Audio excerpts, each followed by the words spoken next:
Mi nombre es Joshua Manuel Guapo Toledo, de la carrera de Manufactura Avanzada de la Universidad Politécnica de Juventino Rosas, y esta es la clase de termodinámica. El día de hoy voy a hablar sobre las sustancias puras.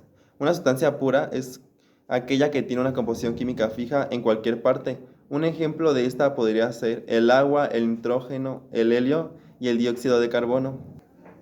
¿El aire es una sustancia pura? La respuesta es sí, ya que el aire es una mezcla de varios gases, pero con frecuencia se considera como una sustancia pura porque tiene una composición química uniforme.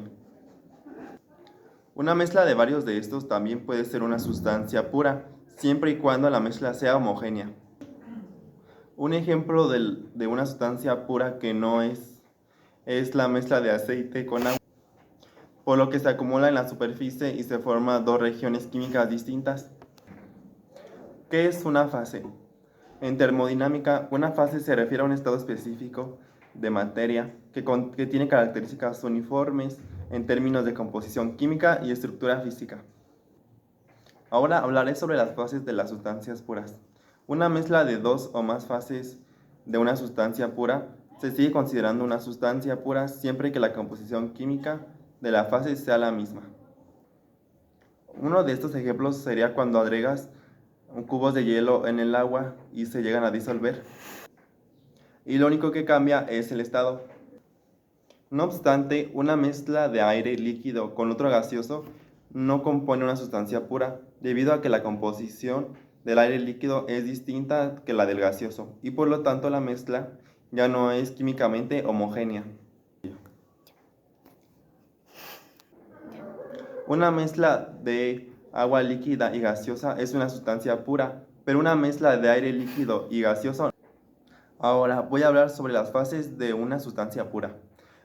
Por experiencia, se sabe que las sustancias existen en fases diferentes, a temperatura y presión ambiental. Por ejemplo, el cobre es un sólido, el mercurio un líquido y el nitrógeno un gas, pero en condiciones distintas. Cada uno podría aparecer en fases diferentes. Aunque son tres principales, sólido, líquido y gaseoso, una sustancia puede tener varias fases dentro de la principal, cada una con distinta estructura molecular. Como ejemplo tenemos el carbono, que es una sustancia pura ya que tiene una fase, esta sería la sólida. Un ejemplo de una fase que no sería sólida es el carbono con el diamante. Más bien, el diamante con el carbono no es una sustancia pura, ya que ésta cuenta con dos fases sólidas. Una fase tiene una configuración molecular distinta, es homogénea en todas partes y está separada de las demás fases por superficies, fronteras y son de fácil identificación.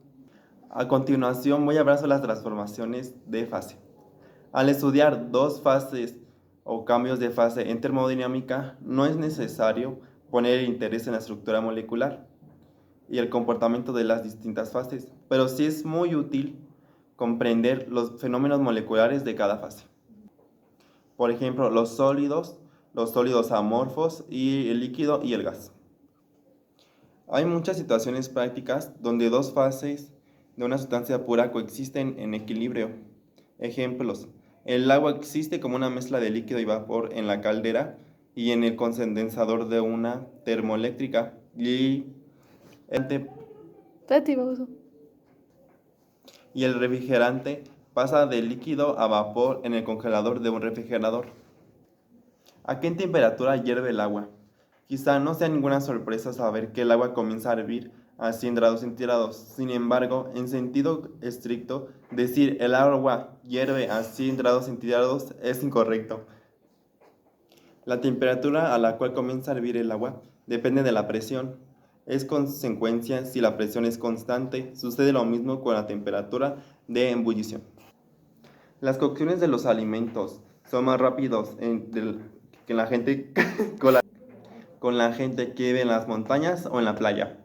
Tanto la presión atmosférica como la temperatura de ebullición del agua disminuyen con altura, por lo tanto la cocción toma más tiempo a mayores alturas que a nivel del mar.